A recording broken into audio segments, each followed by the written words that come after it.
choices. For choices, Max made a choice to grab the organ factor Yeah. Keep going. Out of what?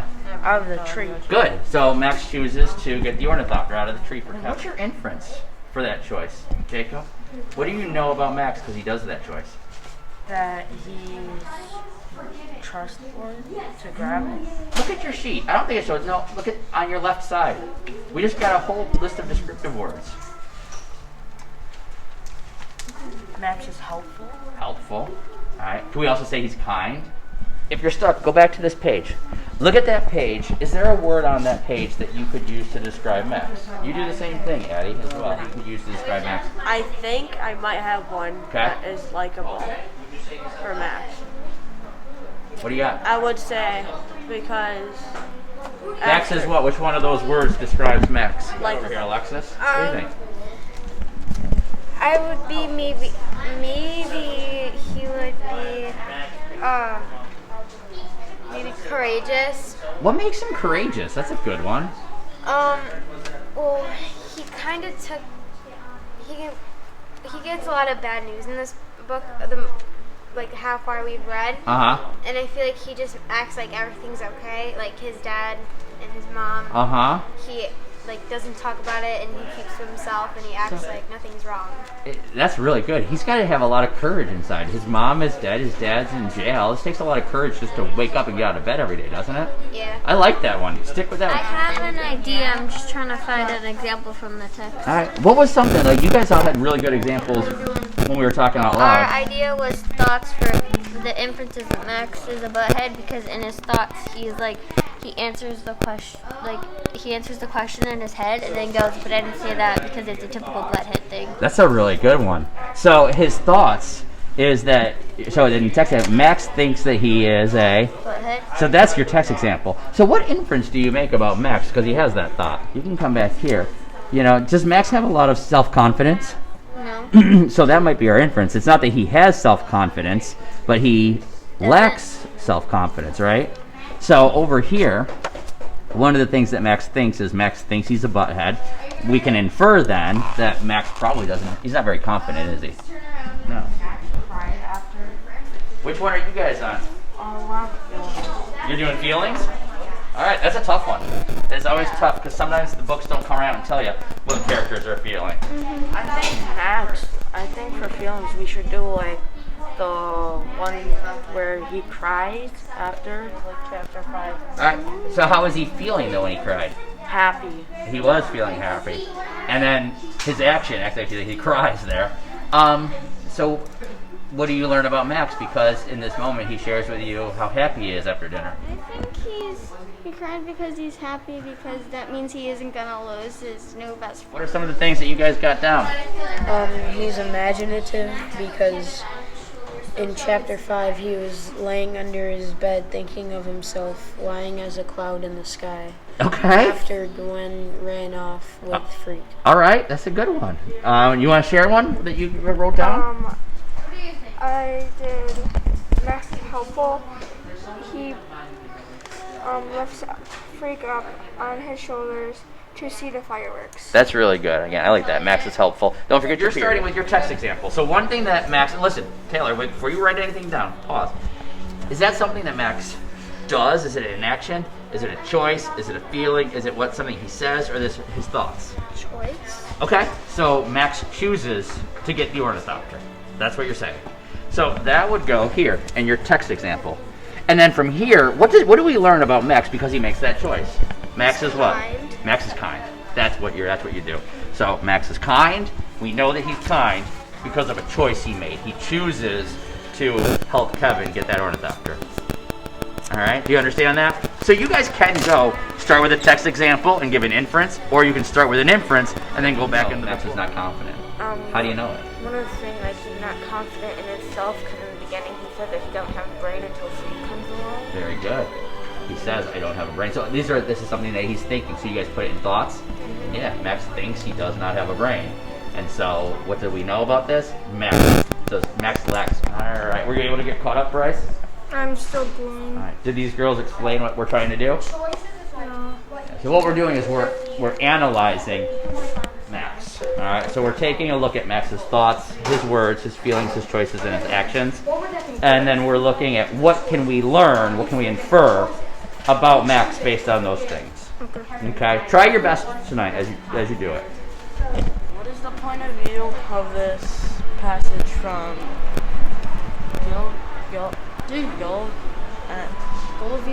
Gulliver's Travels. All right, so read that short passage, and then you guys got to decide, is it first or third person? It's an interesting place to pick to work, where we're getting into it, and he says, I stood upon the hearthrug and picked up the stick which our visitor had left behind the night before. Well, that could be somebody else in the story, though. It could, but just because it starts with Mr. Sherlock Holmes, don't read it. So if you read it, Mr. Sherlock Holmes, who was usually very late in mornings, save upon those not infrequent occasions when he was up all night, was seated at the breakfast table.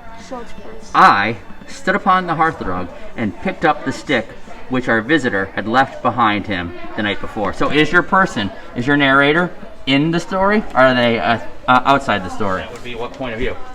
First person. All right, are you two working together? Yes. Wow, you guys are really flying. Yeah. I think it's first person again because it says when I walked into my oldest child's bedroom. Give me one of the ones that you guys did already. Number 3. Okay, number 3. What was that one from? The Secret Garden. All right, and what did you guys think that one was? First or third person? Third person because it never said I, me, or we. All right, and it said her. Okay, so the narrator is not someone in the story? No. Okay. What do you guys think of that second passage? What's it from? The Hound of Baskerville? Yeah. All right. You think that's the first person, or you think it's a second person? Or, sorry, I think it's third person. third person because it doesn't use. It doesn't say anything about first person, and it says Well, it doesn't use I? yeah. Again, is the narrator in the story, or is the narrator outside the story? In the story. If the narrator is in the story, then what point of view is it? Oh, first person. If the narrator is someone in the story, it's first person. If the narrator is someone outside of the story, it's a third person. Second one? Now we're on third. All right. What's the third passage from? What story? The Secret Garden. The Secret Garden. Any of you ever read The Secret Garden? No. All right. These are classics. Mary asked no more questions, but waited in the darkness of her corner, keeping her eyes on the window. The carriage lamps cast rays of light a little distant ahead of them, and she caught a glimpse of the things they passed. I think it's third person because it doesn't say I or we or my or anything like that. There you go. It also says her. Yeah, who's the character? Who's the story about? Mary. It's about Mary, right? And is Mary the one telling you her story? No, someone else is telling us about Mary, right? Yeah, so Yeah. it's third person.